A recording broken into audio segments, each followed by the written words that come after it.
رب العالمین مسلمان باندې په هر زمانه کې آزمایش او امتحان راولي.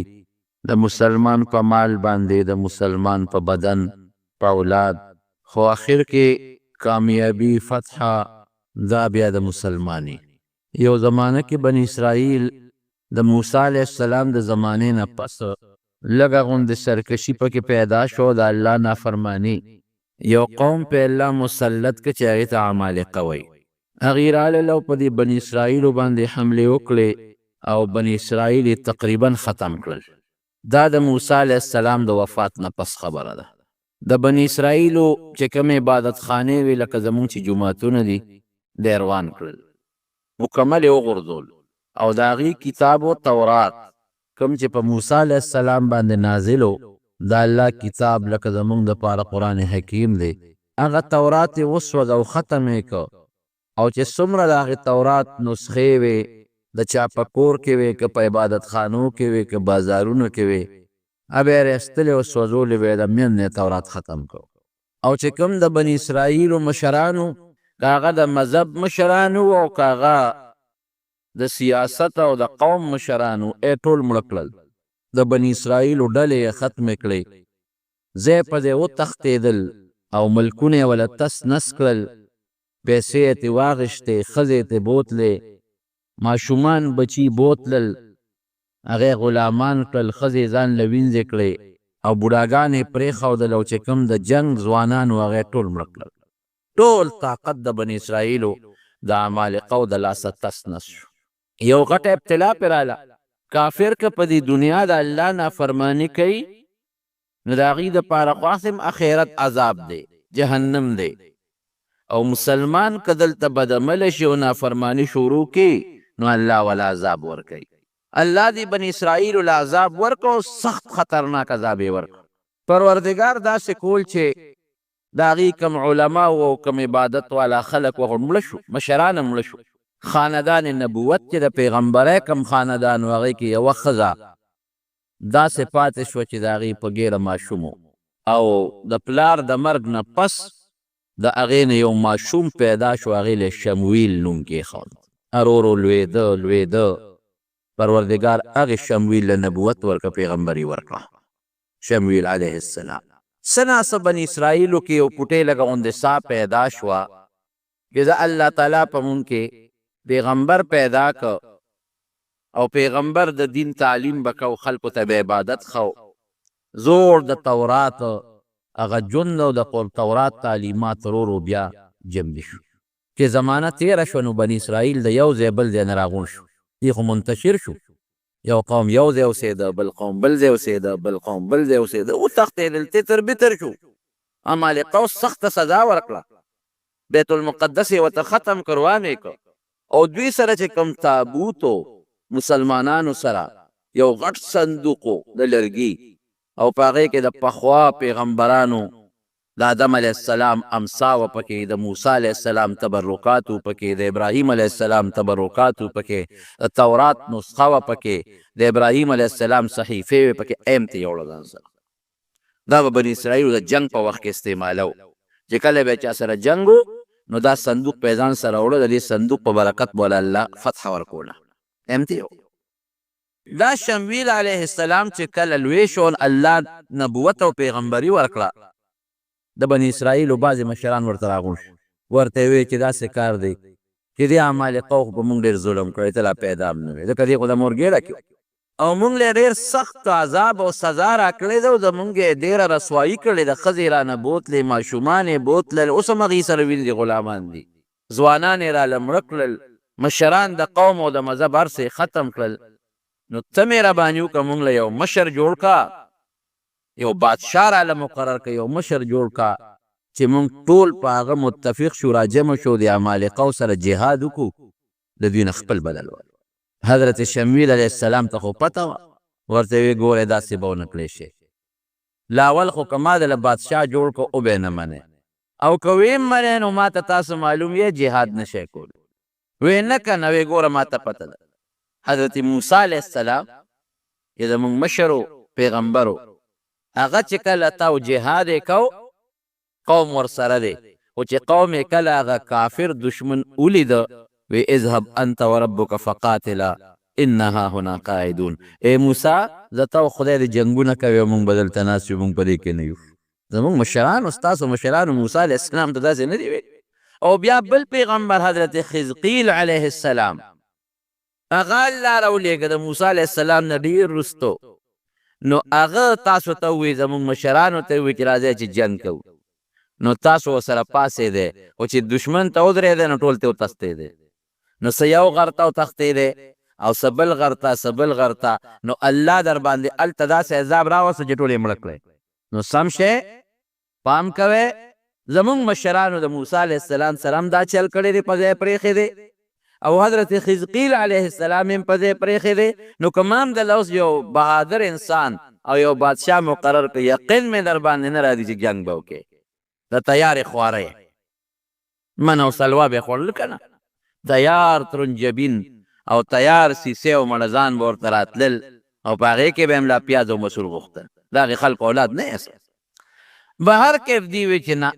مونږ به ولې جنګ نه کوو، مونږ خو دومره رسوا شوي یو، ذلیله یو چې د حد نه او چې د سترګو د لګولو ځای نشته. مونږ خو دغې ظالم قوم کافرو برباد کړي وو، زمونږ جوماتونه، زمونږ د الله کتاب او زمونږ د دین او د قوم مشران او ښځې زمونږ خو تبعی کړې ده. مونږ له شا به یو بادشاه مقرر کا او مونږ بلکل ورسره ځو او د دې کافرو نه خپل بدل اخلو او په دې بادشاه به دا ټول بني اسرائیل راغونډم شي،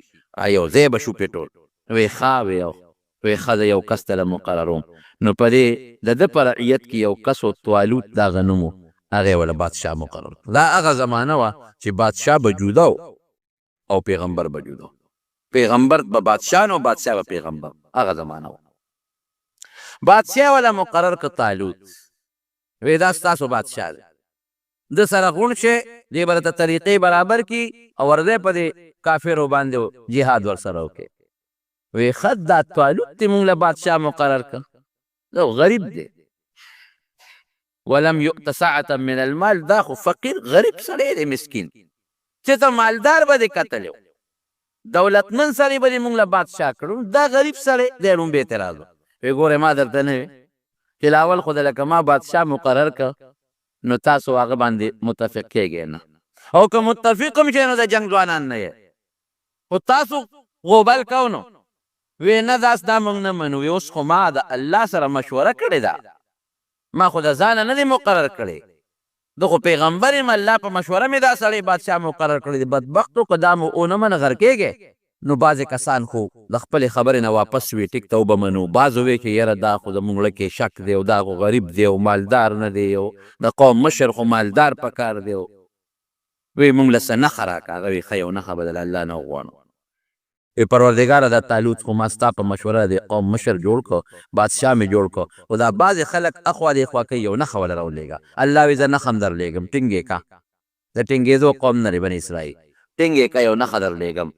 هغه تابوت چې کوم ته هغه کافرو وړی و،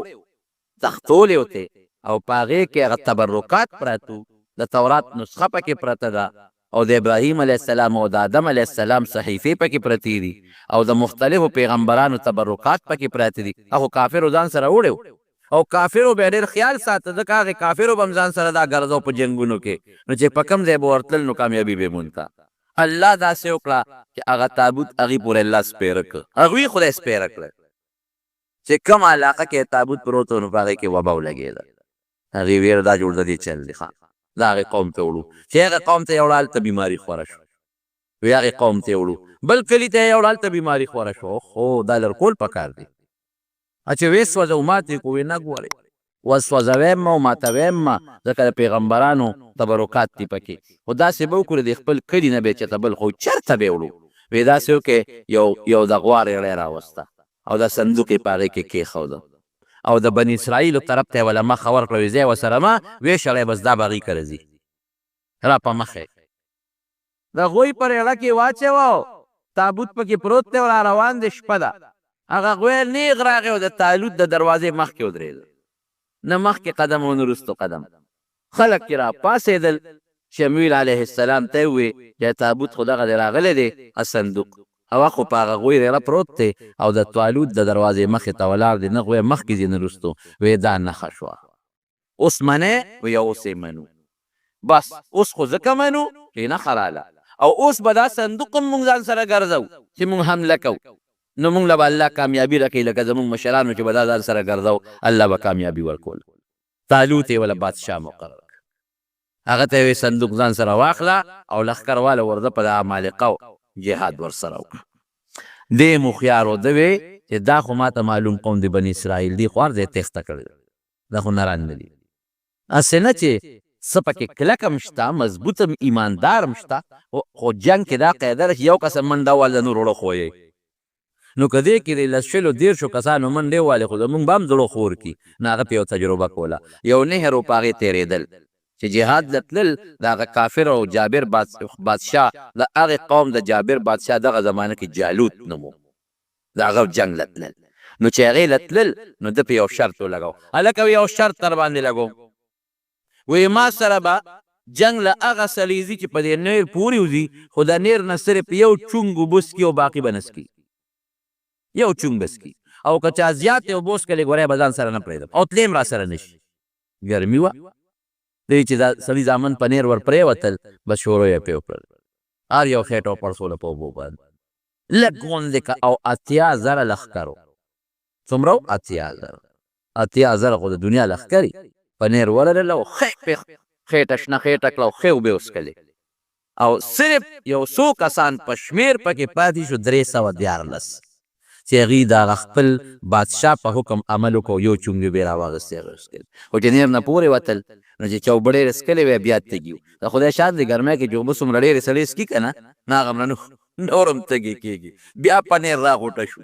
بیا به وڅکلې چې پورې به وتل بیا به رالل په نیر به راغوټه شو اخره کې طالوت ته وایي مونږ خو د تلو نه یو دا خو ډېره ګرمي ده او بلو به مو څکلې مونږ خېټې چوي مونږ مزل کم ځای کولی شو او هغه 314 کسانو وی چې مونږ ستا په خبر عمل وکړو یو چونګو به مو څکلې تنده مو لږه سړه شوه مونږ کې د تلو طاقت شته دا نور نران پاتې شو 314 ځان سره نبی علیه السلام فرمایي بخاري شریف کې حدیث د بدریینو متعلق وی زمونږ شمیر د بدر د صحابو د طالوت د لښکر برابر دی د طالوت د لښکر شمیر هم 314 او دا هم 314 چې مخکې لاړل دي خو شنه خېټه پرېوتل مونږ د کار نوي صاحب خېټې هم پړسېدلي دي دا د جنګ ورځې نه دي دا ګرمي ده او تاسو وی بدبخت جهاد نه 314 سوی هغې دعا کوي ربنا افرغ علینا صبرا وثبت اقدامنا وانصرنا علی القوم الکافرین یا الله مونږ له استقامت راکړي که مونږ ته هر څومره تکلیف پیښیږي خو چې مونږ صبر راکې پیدا شي استقامت خپې هم کلکې کې چې اونه تښتو او الله د کافرو مقابله کې امداد به هم ته کې څومره مزیداره دعا ده امداد به هم ته کې او بیا د خپل طالوت ته وایي مه خفه کېږه کم من فئة قلیلة غلبت فئة کثیرة باذن الله چې د الله امداد وي که نه نو کله وړه ډله هم په لویه ډله باندې بري موني مونږ له به الله امداد راکوي طالوت له غټ شو چې ځکه دغه د زرګاو لښکر رانه پاتې شو خو پاتې ښه دی داسې هم د جنګ نو دا به تښتېدل دا 314 به هم خویول دا اوس مضبوط کسان پاتې شو جالوت چې راغی میدان ته 100,000 فوج ورسره 100,000 او ښه مضبوط جوش کې رالل چې ښه بني اسرائیل خو ما تتر بتر کړي زما مشرانو د دې خو مونږ کتابونه او جوماتونه او مدرسې هر څه روان کړي دي دا خو مونږ ختم کړي دي دا بیا راشته شو راته او دې ته خو هم اطلاع وه چې اتیازر دي خو چې ویې کتل نو قوم ته یې هم لیدې زما روب نو ټولو تښتېدل او دغه 200-300 پاتې دي او دا به هم داسې نه وجنی دا به جمدي نیسو او دې ته به مونږه چل خو دا به مونږ د دې ټولو دپاره د عبرت نمونې ګرځو الله لو به جمدي به نیسو او دا ټول به پرې یرو خو جالوت ډېر پهلوانه مور و ډېر پهلوان او ډېر بهادر و هغه زمانه کې خو ډز به د پهلوانۍ جنګ به د پهلوانۍ به توره به ورسره و مخ په مخ به یو بل سره جنګېدل پهلواني به یې کوله داسې خو نه چې د لرې ځای نه ټوپک په تخت کې نیولې دی او پټ ډزو کې وتښتې دا جنګ نو توره به ورسره و هغه به میدان اوړه چې کم به ښه مضبوط پهلوان به بهادر به جالوت میدان کې راووتو او دې بني اسرائیل ته وایي تاسو نیکونو ته زموږ نیکونو سبق نه دی ښوولی تاسو بیا راووتی میدان ته بیا در کې ساو شوه جنګ سره نه کوو نیسو به او داسې به نیسو چې تاسو نه به مونږ د عبرت نمونه به ګورو او جالوت چې کوم بادشاه دی زورور هم دی په دوی باندې دا خبره سره مو شو دلته طالوت الله ته سوال وکړو یا الله هغه یو لک دي او زما دا خو 314 دي. الله مونږ ستا په لار کې جنګېږو، که مړه شو نو شهیدان به شو او که جمدي پاتې شو غازیان به شو. د مجاهد څه دي؟ خو الله ته به راسره امداد کې. او یو اعلان یې وکړ، وی زما په لښکر کې چې چا هم جالوت مړ کړ فتح به الله مونږ له راکوي، نیمه بادشاهي به م ورکوم او خپله لور به م له ورکوم، نیمه بادشاهي به م ورکوم او زما لور شهزادګۍ هم ورته په نیکۍ. دا اعلان دی. حضرت داود علیه السلام دغه وخت کې په دې لښکر کې دی او چې په لاره ته نو مفسرین لیکي ځان سره کاڼي واغېښتل، یو څو کاڼي را واغېښتل او هلک دی د شپږ وروڼو سره ملګری دی، شپږ وروڼه یې په دا جنګ کې دي، پلار یې په دا جنګ کې دی. او ده ته پلار وایي چې بچې ته خو کشر یې، ته شاته ودرېږه. وایي نه بابا زه هم د جنګ کې شرکت کوم. وایي ګوره شپږ وروڼه دې پکې دي؟ وایي نه. خو چې جالوت راووته او دا خپل زور وباسي او دا چغې وباسي او په مسلمان دبه وکړي، ده پې ورغړ وایي او چې غزار یې پرې وکړه او هغه داسې و چې د سر نه خپو پورې په وسله کې پټ و او چې غزار یې پرې وکړه دا سر پرې ولګېد مردار پرېوت. داود علیه السلام مسلمانان وی الله اکبر. خو چې هغې قوم یې وکتل چې جالوت خو زموږ راوپردېد او په یو غزار باندې مړ شو، نو دا قاعده ده چې مشر مړ شي د کشرانو خپې لږې غوندې وښویږي. دې خوا پې د نورو حمله وکړه. الله داسې وکړه چې جالوت لښکر له مضبوط شکست میلاو شو، څوک مړه شو څوک وتښتېدل. وقتل داود جالوت واتاه الله الملک. الله ولا بادشاهي ورکړه. طالوت ورته وایي بس تا سره زما فیصله شوې ده، زما لور به هم تاله در کوم، بادشاهي هم ستا شوه. هلته وله بادشاهي میلاو شوه، د بادشاه لور ورته میلاو شوه، دلته پروردګار ورته پیغمبري ورکړه. لومبې په مخ د ځمکه چې بادشاه هم وي پیغمبر هم وي هغه حضرت داود علیه السلام دی. بادشاه هم شو پیغمبر هم شو. دې نه مخکې چې بادشاه به پیغمبر بنو او چې پیغمبر به بادشاه بنو. الله فرمایي آتیناه څنګه دی ما ولا علم او پیغمبري ورکړه، حکمت مې ولا ورکړه او ما ولا بادشاهي هم ورکړله. بادشاهي دواړه ورته میلاو شو. راغې بني اسرائیل یې را یو ځای کړل. په بني اسرائیلو کې یو قوت او یو طاقت پیدا شو. مضبوط لښکر یې پروردګار هلاک کړ. هم 314 وو او د نبي علیه السلام د بدر چې کوم مجاهدینو هغه څومره وو، هم 314. بلکل دغه مجاهدینو خبر رښتونې شوه چې بعضې وخت کې وړه ډله چې د الله امداد او د الله توفیق ورسره په لویه ډله باندې زوره ورکېږي او غلبه کوي. الله ولا نبوت او بادشاهي ورکړه اوسېده. دا د موسی علیه السلام نه 1500 کاله پس دی تېر شوی دی، 1500 کاله پس. او د ابراهیم علیه السلام په نوسو کې راځي. ګوره د نبوت په خاندان کې دی. د یعقوب علیه السلام ډېرې یهودا د هغه نوسې دی، د هغې په اولاد کې راځي. یعقوب علیه السلام خو 12 زامنو د یهودا په اولاد کې دی. او د یعقوب علیه السلام د پلار نوم اسحاق علیه السلام او د اسحاق علیه السلام د پلار نوم ابراهیم علیه السلام، د هغې اولاد کې. او پروردګار الله عمر هم زیات کړ. عمر عجیبه طریقې سره زیات شو. ګوره بادشاهي میلاو شو، پیغمبري میلاو شو. عمر یې لږ دی 14 کاله د الله په علم کې په فیصله کې. حدیث پاک کې راځي چې د آدم علیه السلام د دې شانه الله تعالی کله د هغه بچي راویستل، مخامخ یې ورته داسې ودرو. د دې سرو میږو په اندازه پوټیني پوټیني شکل یې ګوره د انسان و، خو په مقدار کې د دې سرو میږو واړه مخامخ یې ورته ودرولو. نو آدم علیه السلام دې تپوس کوي، وایي من رب دا څوک دي؟ من هؤلاء؟ پروردګار وایي دا ستا بچي دي تر قیامته پورې چې به پیدا کېږي. نو په هغې کې د بعضو د تندو نه رڼاګانې ختې، روشنایانې وي، پړقې دی. وی الله دا پکې څوک دي؟ وی دا پیغمبران دي که ستا په دې اولاد کې د یو کس د تندي نه پکې ډېره لویه رڼا خته، داسې ډېر چمک وه او ډېره برېښنا یې کوله. وی الله وی په دې پیغمبرانو کې د یو کس د تندي نه خو ډېره لویه رڼا خېږي، دا څوک دی؟ وی هذا ابنک داود، ستا نوسیر داود علیه السلام. نو د خوښ شو په هغه ځای. نو تپوس ترې کوي، وی الله عمر دې وله څونه مقرر کړی دی؟ څونه عمر دې وله یې ښودی دی؟ وی 15 کاله. نو چې آدم علیه السلام خپل عمر ته وکتل چې زما خو 100 کاله 1000 کاله دی او ده ته یې وکتل چې دا خو 15 خو ډېر معمولي پوټې غوندې شی دی. وی الله عمر وله زیات کړه. 15 کاله ډېر کم دی، ډېر خشته ښکلې پړقېږي چمک وي، وله زیات کړه. وی نه ما چې چا له څومره عمر مقرر کړی دی هغه به یې د هغې نه پوټې زیاتوب ونه کوم. دا د الله فیصله ده چې څه مې مقرر کړی دی هغه عمر به نه پوټې زیاتوب ونه کوم. نو حضرت آدم علیه السلام خو خپل عمر ډېر وی الله که زه وله د خپل عمر نه لږ غوندې ورکړم.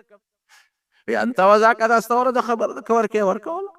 خو ګوره یاد وساته که د خپل عمر نه دې وله عمر ورکړه نو ستا به کمیږي. ما چې کومه فیصله کړې ده همغه به لکه یو سړی جومات ته 1,000 روپۍ راوړي او دا په دې 3 کسانو تقسیم کا او یو کس وایي چې د یو له پکې زیاتې ورکړه ابو وروره ما هم دقه 1,000 دي اوس که ته زیاتې ورکړې خپل حصه وله ورکړه. الله وایي زما د عمر فیصله هم حقه ده که ته وله زیاته ورکړې نو آدم علیه السلام ګوره ستا د عمر نه به کمیږي خوښه دې خپله ده. وی رب زده من عمري 40 سنة هغه خو لا عمر شروع هم نه دی که نه ځکه لا خو په جنت کې د دنیا ته خو راغلی هم نه دی او 1000 کاله خو هغه ته ډېر لوی شیخ ښکاري نو بس هغه وی زما د عمر نه 40 وله ورکړه پروردګار 40 کاله عمر. حدیث پاک کې راځي نبی کریم صلی الله علیه وسلم فرمایي چې آدم علیه السلام کله دنیا ته راغی او الله خو ورته ویلي چې عمر به 1000 کاله 40 کاله پاتې شو ملک الموت وله راغی. وی ستا ټیم پوره دی و ټیم کوم ځای پوره دی شمېر دې کړی دی یو که نه الله را لېږلی منو الله به شمېر کړي وی داسې کار دی چې زما عمر کې اوس هم 40 کاله پاتې دی. ما ته الله 1000 ویلي 40 کاله مې عمر پاتې دی ما یو رس شمېرلې ده. ملک الموت الله ته رجوع کړه چې الله خو داسې وایي ورته یاد کړه چې ستا 1000 و خو 40 د داود علیه السلام له ورکړی چې راغی وی ولې تا خپل نوسي ده داود علیه السلام له 40 کاله نه دي ورکړی وی نه ما نه دي ورکړي نسیه وجهه ده ایري ویل د هغې زمانې د هغې دغه دار داسې مثال دی د هغې علاقې لکه سړی چې خوب وي بعض انسان ته خپل خوب یادي او بعض انسان ته خوب یاد نه کېږي نو اخو د بلې دنیا معاملې وي نو آدم علیه السلام ته یاده نه وه دا خبره. قرآن کې الله پخپله وایي وی یېرې مو او انکار یې وکړو وی د اولاد نه وي ځکه خبره یېرېږي او انکار هم کوي. یېره په انسان غالبه ده که او زر انکار وکړي وی ما خو نه دي ورکړی وی تا ورکړي دي چې کوم وخت کې هغه میثاق او وعده و د شانه مې دله بچي راویستل تا دله 40 کاله ورکړي دي. اوس قصه د خلاصه ده نو آدم علیه السلام ته یو سکند صبر ونه شو 40 کم 1000 کاله باندې د هغه نه ساه لاړه او د داود علیه السلام عمر څومره شو پوره 100 کاله شپېتې خپلو 40 وله دور. نو داود علیه السلام ته څو څیزونه میلاو شو نو 3 بادشاهي میلاو شوه د بهادرۍ د وجې نه مفتو کې نه بهادري وکړه یو لوی کافر یې مردار کړ او د هغې په مقابله کې رب العالمین ورته پیغمبري ورکړه او د آدم علیه السلام د عمر نه هغه وله د خپل عمر نه مخکې نه 40 کاله سنبالې ښودو چې دا ده او پروردګار ورسره یو احسان بل هم وکړه یو کتاب یې نازل که زبور تورات خو و ګډوډ شوی و نو نوي کتاب الله دې له راولېږه زبور او ده به یې صاحب تلاوت کو او داسې تلاوت به ده زبور کو ناشنا تلاوت د نبی علیه السلام په صحابو کې یو صحابي دی ابو موسی اشعري رضی الله عنه دا هغه ډېر خشته آواز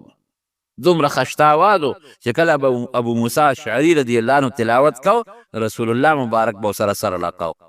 ای ابو موسی وی داسې خشته مزیدار آواز الله درکړی دی لکه د داود علیه السلام آواز چې څنګه ګوره پیغمبر علیه السلام د داود علیه السلام د آواز صفت کوي لحن داودی هغه په شان خشته آواز الله درکړی نو د داود علیه السلام آواز څنګه مزیدار او خشته و چې کوم ځای به تلاوت د قرآن شریف کو نو غرونو به هم ورسره زبور وی کاڼو به هم ورسره زبور وی او مرغۍ به رالې په دې هوا کې به یې وزرې والې او ولاړې به وې او څاروي به ورته راجمع شي هغوی به هم ورسره په هغه تلاوت کې مصروف او چې ځنګل ته به لاړ په ځنګل کې به یې د زبور تلاوت کو د ځنګل د اونو نه به هم د زبور آواز وته دې ته تلاوت وی منګ څه آواز دی موږ خو لاول اوازونه خراب دي خشته نه دي او که خشته آواز هم د چی نو په مانځه کې یو غړز وباسي زر یې ووایي ښکلی اواز سره مزیدار اواز سره تلاوت د قرآن شریف کوئ لږ کوئ خو ښکلی کوئ یو پاو تلاوت وکړه یو رکو تلاوت وکړه خشته اواز سره وکړه مزیدار اواز سره نبی کریم صلی الله علیه وسلم فرمایي چې کوم وخت کې پیغمبر تلاوت کوي پیغمبر د قرآن شریف او په خشته آواز یې کوي الله وله داسې توجه ورکوي چې دونه توجه بل شي ته نه ورکوي ښکلی اواز د الله لوی نعمت دی الله دې زموږ نصیب نو لږ تلاوت خو په ښکلي او خشته اواز سره نو داود علیه السلام چې به کوم وخت کې تلاوت د زبور کو او زبور بیا کتاب عجیبه دی زبور ټول د الله ثنا او صفت دی هغې کې احکام نشته احکامات ټول تورات دی تورات په احکامو به عمل کوو زبور کې ټول د الله ثنا او صفت نو چې د بر زبور تلاوت شروع کړو نو مارغانو حیواناتو او سیبه د کاڼو د بوټو دی به ورسره بنګار کوو لکه یو سړی تلاوت کوي که نه او هغه تلاوت یې چا له خوند ورکړي نو هغه هم پله کې رو رو پټ پټ ورسره لګي یا بشیر جان کله نعت وای کنه او چاله خوان ورکی نو هغې ورسره هغه کړی ورو په قلار قدیم کله ویله کوي وایه راسره کنه نو هغه لا ښه خوند شروع دا خدای والي شوم دی مونږ ته نه وایي نعتونه بهر کې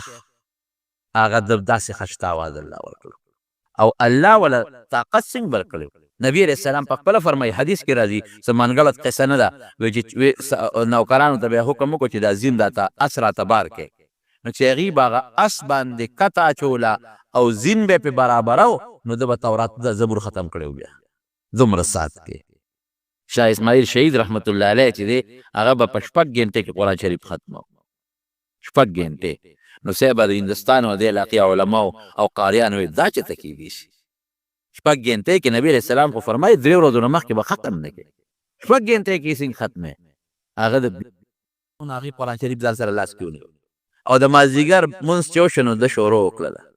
الحمدونه شروع وکړه الحمدلله رب العالمین د ماښام بانګ یې نو ویلې چې والناس ته قرآن شریف ولوس هغې ورته او د قرت د اصولو مطابق د قاریانو علما ورته ناست دي هغې ورته ویې ته یې ویلی چې دا ستا کرامت دی نور چا ته د اجازت نو د داود علیه السلام خو پیغمبر و د هغه خو دا معجزه وه معجزه ویلې ده چې د عقل نه بار کار به پرې د پیغمبر نه صادرېږي نو چې هغې به ورته په اس باندې کت او زین برابرو او دې به ورته ختم نو تورات زبور به ختم کړی دی د اواز خشتوال عبادت به څنګه کو نو چې نبی علیه السلام د کوم عبادت صفتو کې نو هغه د صفت قابل که نه نبی علیه السلام فرمایي ویله داود علیه السلام مونځ ډېر مزېدار ډېر اعلی صحابه د الله رسوله څنګه مونځ یو وی د شپې نیمه به خوب کو لومبې نیمه ایسا لکه 6 ګنټې شپه شوه مثلا 6 ګنټې نو 3 ګنټې خوب 2 ګنټې به پاسې د الله عبادت نو بیا اخیری ګنټه به بیا خوب کو چې سار لپاره دمه شي 3 ایسا به د شپې عبادت او د کور خاوندانو باندې به څنګه عبادت کو د به وی زما دا عادت دی او دا مې طریقه ده چې زما په کور کې داسې یو ټیم نه کي د الله عبادت پکې نه کي نو خلکو باندې نمبر یې ښودی بچې ته به د سار نه د 10 بجو پورې د سبا نه عبادت بیا به ته نه کې دا بل به کوي بیا به ته نه کې بیبي به کوي بیا به هغه نه کوي لور به کوي یعنې 24 ګنټې 40 ګنټې به د په کور کې د الله عبادت چې زما په کور کې داسې وخت تېر نه شي چې د الله عبادت پکې نه کېږي او روژه به یې څنګه روژه نیوله نو ګوره رسول الله مبارکي صفت نبی علیه السلام فرمایي بهتره روژې د داود علیه السلام روژې وي یو ورځ به یې روژه وه بله ورځ به یې کوجه وه بیا یو ورځ روژه و بله ورځ کوجه دا غوره دي سړی په تنګېږي هم نه او ډېرې روژې ونیسي نو چې رسول الله صلی الله علیه وسلم د کوم روژو د کوم منځ صفت کې خو هغه قابل دی چې صحابه به نبي علیه السلام نه تپوس وکړه د الله رسوله مونږ څنګه تهجد وکړو د داود علیه السلام طریقه دغسې او صاحب روژه څنګه ونیسو صحابي وایي زه خو ډېرې نیوی شم وایي د داود علیه السلام د روژو نه بهترې روژې نورې نشته یو ورځ روژه و یو ورځ نو پیغمبري میلاو شوه بادشاهي میلاو شوه زبور میلاو شو ښکلی اواز ورته میلاو شو عبادت به یې کو او ورځې به یې تقسیم کړی یو ورځ به د الله عبادت وي دا مې د خدای ده دې کې د بل چا کار نشته بادشاه هم خو دا مې د الله ده یو ورځ به یې د خپلو بچو سره وخت تېرو چې دا مې د ما د بچو تربیت وکړم بچي برابر کړم د بچو اخلاق ټیک شي او د بچو سره چې سړی ناست وي نو خوند هم کوي او یو ورځ به جناب د رعیت دپاره ورکوله چې تاسو راځئ چې د چا څه قسمه کار راځي په دغه ورځ به دغه کار کوم دا به تقسیم کوم الله ورسره یو احسان بل وکړو د زغرو د جوړولو چل یې ورته وښو قرآن کې الله فرمایي والنا له الحدید اوسپنه نو اوسپنه کې سړی لوور لواري کوي خو په اور کې ږدي او سټک وله رابروي او پلکونه وله رابروي نه لوور نو چې داسې پلکونه دی وایي الله ورته اوسپنه داسې نرمه کړې وه چې په لاس به یې تاوله راتاوه کلکه اوسپنه ګوتو کې به یې نیوله او تاوله به او چې څومره به یې نری کوله نری کېده به نو زغرې به یې جوړولو زغره په تاسو په دې جیبګرو کې به کتلې وي د اوسپنې کلۍ جوړې کړې وي هغه په جنګ کې استعمالي ځان ته یې واچي چې توره پې اثر نه کوي نو هغه زمانه کې لواري زغرې به وي هغه به درنې هم وي خلک به ورسره ګرځېدي هم نه شو ده به ښه مزېداره اعلی زغرې جوړولې او مزېدارې طریقې سره نرې اوسپنه او نرمولې به به یې خرڅولې دې دپاره به یې دا کار کو چې زه د بیت المال باندې بوج نه شم او د خپل لاس ګټه وخورم بیت المال مال به یې نه خوړ د خپل لاس په ګټه به یې خپله ګزاره کوله لکه حضرت ابوبکر صدیق رضی الله عنه چې کله خلیفه شو د به کپړه خرڅوله نو تانونه یې په اوږو بازار کې روانو خدای مو بخښه کپړه خرڅو تجارت یې کو حضرت عمر فاروق رضی الله عنه ورغی مټې ونیو ابوبکر څه کوې وی دا کپڑا بازار کې خرڅوم وی د مسلمانانو کار به څوک کوي چې ته دا کپړې خرڅې نو وی زما بچي به څه خوري چې دا نه خرڅوم وی راځه مونږ د بیت المال نه تنخواه مقررو نو بیا کېنه و د بیت المال نه ولا تنخواه مقرر کړه او څومره تنخواه یې ولا مقرر کړه دونه مقرر کړه چې د ابوبکر او د هغې د بچو پې ادنا ګزاره کېده ټوټې غوندې نو حضرت داود علیه السلام ته الله د زغرو د جوړولو چل وښو قرآن کې الله وایي اوسپنه مې ورته نرمه کړه بغیر پلک او سپک او د اور نه به ورته اوسپنه نرمېدله او د هغې نه به یې زغرې جوړولې او خرڅولې به او د خپل ځان او د بچو ګزاره به یې په هغې باندې کوله دا الله احسان کوي ګوره الله احسان کوي بیا که نه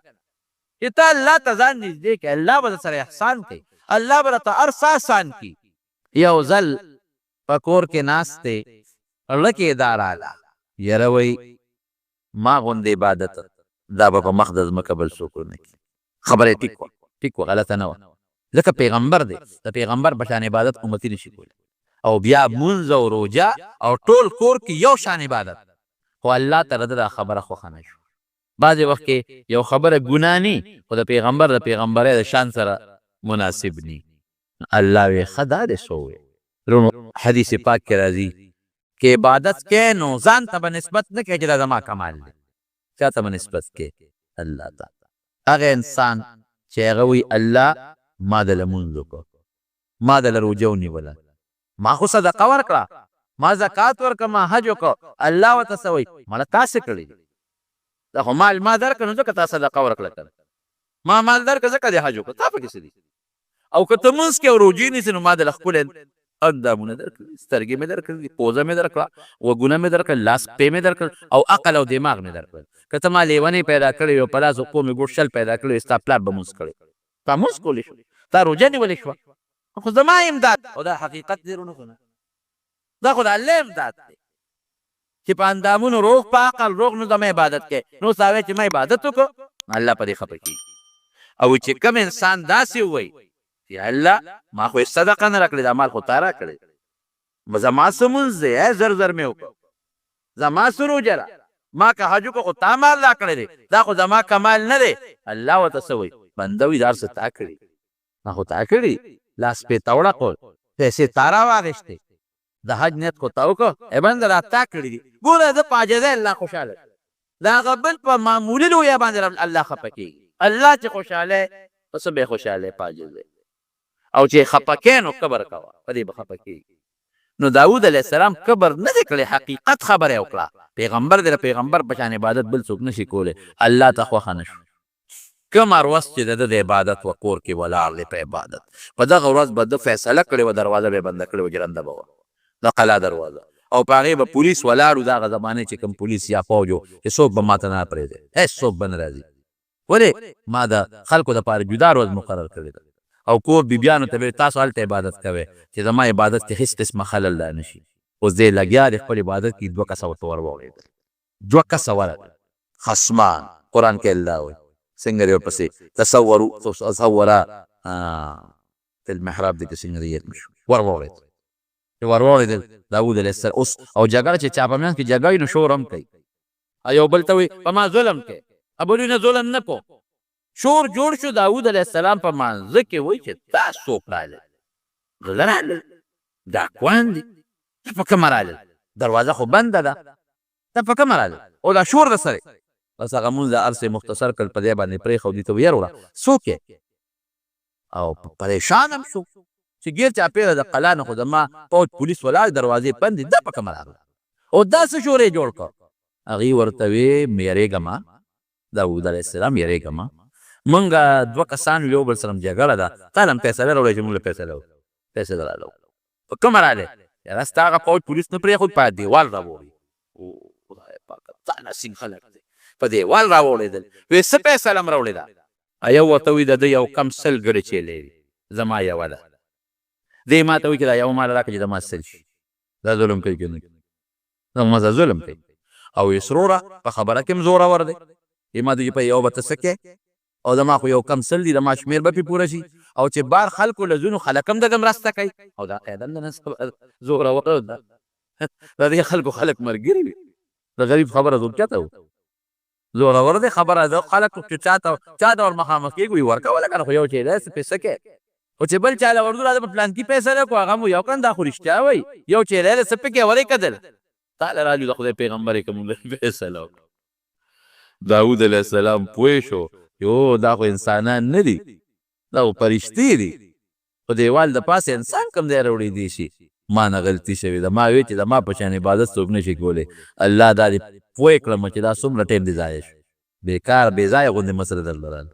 بعضې مفسرینو یو بله خبره لیکلې ده خو ټیک نه ده ټیک نه ده ویله ده یو کم سل بیبیانې وي وینځې وي او یو بل یو کس هغه سره یو وینځه وه نو داود علیه السلام هغه ته چې دا یو ماله راکړه نو الله ورله دا فیصله راولېږله نو هغې وی چې دا یوه چیلی چې ده دا دله ورکړه دا ظلم او دا خو زیاتې دا خو هغه هم زیاتې ده چې هغه نه هغه یوه وینځه غواړه خو دا خبره خطا ده دا ټیک نه ده د پیغمبر په شان کې دا خبره ګستاخي او نه پیغمبر داسې کولی شي فخر راکعا وانام بس پوه شو چې دا خو الله په ما ازمایش وکړو په ما امتحان وکړو بلا وخت مې دا د عبادت نه ضایع شو دا خو که زه ځان له عبادت کوم خو د الله توفیق دی که الله بادشاهي نه وراکړې نو ما ځان له عبادت کولی چې پولیس به زما څوکۍ کوله فوج به زما څوکۍ کوله ما په قلعه کې عبادت کو پرېوت الله ته په سجده ویې ژړل دومره وژړل د اسواوي زموږ یو کتاب د جلالین شرحه ده هغه لیکلی دي وایي که د ټولې دنیا اوښکې را یو ځای کې د داود علیه السلام اوښکو ته به ونه رسي او چې د داود علیه السلام او د ټولو انسانانو اوښکې را یو ځای کې د آدم علیه السلام اوښکو ته نه رسي دا څونه پټې خبره ده لیکن فورا الله ته په سجده پرېوته او په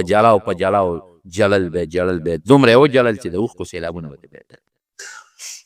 دې نه دا معلومېږي وروڼو چې په عبادت په خپل غرور او کبر نه کوي دا به نه وایي چې دا زما کمال یو روپۍ دې چاله صدقه او خیرات ورکړه وایي دا د الله نبی کریم صلی الله علیه وسلم به څونه عبادت کوو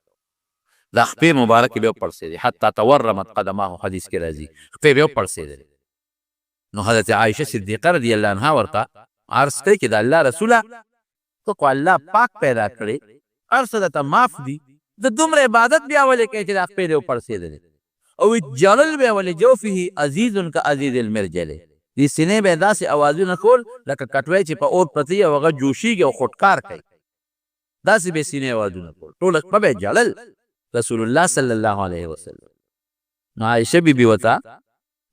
عرض کوي چې دا ته ولې کړې تا خو الله مکمل معاف پیدا کړې او ورته څه وایي افلا اکون عبدا شکورا نو چې الله دونه احسان په ما وکړو چې دې پاک پیدا کړم نو زه به د هغه شکریه نه ادا کوم پکې شکر خو ادا کوم دی دې نه زیات ولا کوم چې شکریه ادا شي په موږ الله څونه احسان کړی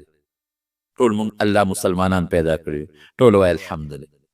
په مسلمان وطن کې د مسلمان مور او پلار نه او د یو عظیم پیغمبر محمد رسول الله صلی الله علیه وسلم امتیان دې نه غټ احسان د الله بل شته هغه روغ صحت به هم پرېږدو ورسه به پرېږدو دا روحاني او دا دیني د الله احسان نو مونږ چې څه کوو د الله یقین وکړه که پوټې شکریه مونږ ادا کولی شو د الله دونه احسانات دي په مونږ باندې زه اکثر دا خبره کوم وایم که په جاپان کې پیدا وي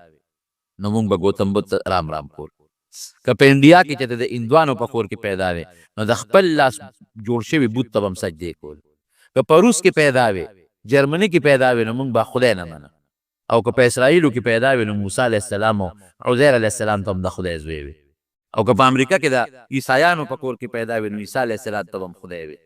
دا شکر دی چې مونږ خدای دغه ځایونو کې نه یو پیدا کړی دنیا به څه کې څو ورځې به دنیا خشته وه مال او دولت او موټر هر څه به سره خو ټول عمر به د خیرت د ډمبرو لرګي و ټول عمر به د جهنم ځای و خو د خدای فضل دی دنیا یا او شکر دی که هر چا له خدای د ګزارش دغه ورکړی وي دنیا لږه ده که ډېره ده خو په دې مطمئن یو د الله فضل دی چې په قبر کې او په حشر په نشر کې به مو انشاءالله د رسول الله صلی الله علیه وسلم جنډه الله نصیب کوي ولې په هغه مو ایمان دی د هغه دین مو منلی دی الله مو منلی دی انشاءالله احسان دلته احسان وکړه هلته به احسان کوي یمنون علیک ان اسلموا قل لا تمنوا علی اسلامکم بل الله یمن علیکم ان هداکم للایمان نو خبره مې دې پورې کوله چې حضرت داود علیه السلام متعلق ځینې دا عبرت واخلې د مارون ته عبادت به فخر نه کوې هغه پوټې غوندې خبره وکړه څونه امتحان او ازمایش پرې راغی قوم ته به لګیا او نصیحت یې کړ هغه قوم چې دته راجمع شو زمونږ د جمعې ورځ د عبادت د هغې د خالي ورځ وه نو هغې د اهلې یو علاقه ده د دریاب په غاړه باندې د کوهي تور او د دغه علاقې سره خوا کې لوی دریاب دی، بحر قلزم ورته وایي. دغه بحر قلزم په غاړه باندې ایله کلی دی، دغه کې اکثر خلک د دې پاتې کېدل. نو د خالي پر ورځ پې ښکار بند کړی و، خالي پر ورځ به ښکار نه کوی. نو الله په امتحان کړ، د خالي پر ورځ به دریاب کې کبان ډېر، په نور ورځو به کم، په دې باندې ښکار بند یې نه به کوی. نو دې یو چل جوړ کړ، ډنډونه یې جوړ کړل، ډنډونه د دریاب په غاړه باندې. نو د خالي پر ورځ بیا د هغې هغه ورخونه وویستل چې کم ته اوبه ورته دي. نو چې کبان به دونه ډېر وو چې د اوبو د پاسه به نو هغه به هغه ډنډونو ته هم لاړل. نو ماښام مازدیګر به یې ورپسې ورخ بند کړ. نو سار به پرې رالل، نو کبان به یې ترې راوویستل. ګوره چلونه یې جوړول او جال به یې راوړه. جال د خالي پر ورځ به یې جالونه په دریاب کې وغورځول. نو په دغه ورځ به یې په کبان نه راایستل. جال خو چې دې ور وغورځول نو کبان پکې بند شي که نه، د اتوار په ورځ به راتلل، نو هغه جال بیا راووي. داود علیه السلام دوی دا ظلم مه کوئ. وی نه دا خو موږ د خالي پر ورځ دلیل پیغمبر سره دلیل. بعضې وخت کې اوس موږ سره هم خلک دلایل شروع، موږ ته د قرآن حکم چې دا د الله د کتاب حکم دی، دا د پیغمبر حکم دی، صاحب دلایل به سره شروع. نه نه که نه عقل مې دا و، زه خو دا ویم عقل مې دا و. د خدای نیکبخته د قرآن په مقابله کې ستا په دماغو کې خو سوټې پرتې وي. د قرآن مقابله کې د پیغمبر د وینا مقابله کې د انسان عقل څه شی دی؟ نو هغې داود علیه السلام سره باسونه شروع کړل چې نه نه خو الله په موږ ښکار منې کړی، د خالي خو موږ ښکار نه کړو، موږ خو د اتوار کړو کبان به اوس پیغمبر ته وایي چې دا ګناه ده مه کوئ. قوم څلور ځایه شو، یو قوم به ښکار کړو، بل قوم به نهی عن المنکر کوله، امر بالمعروف چې دا به نه کوي، بل قوم څه زمانه خو دوی منې کول، خو بس هغې پوه شو چې دا بدبختیان نه مني، بل هغې هم غلې پاتې شو. او بل قوم ته به داود علیه السلام وایي چې نصیحت ورته کوی، هغې وایي زمونږ خپل عبادت کوو، که مني مني دی او که نه مني نه دی مني. چې خوند دی ونه کړو نو پروردګار کې بیزوګان او شادوګان جوړ کړل. هغه چې کم پې غلې خاموش پاتې وو هغې نه هم الله بیزوګان شادوګان جوړ کړل. چې بیزوګان شادوګان دا لږ دریاب طرف ته نور ته ځان له شو داود علیه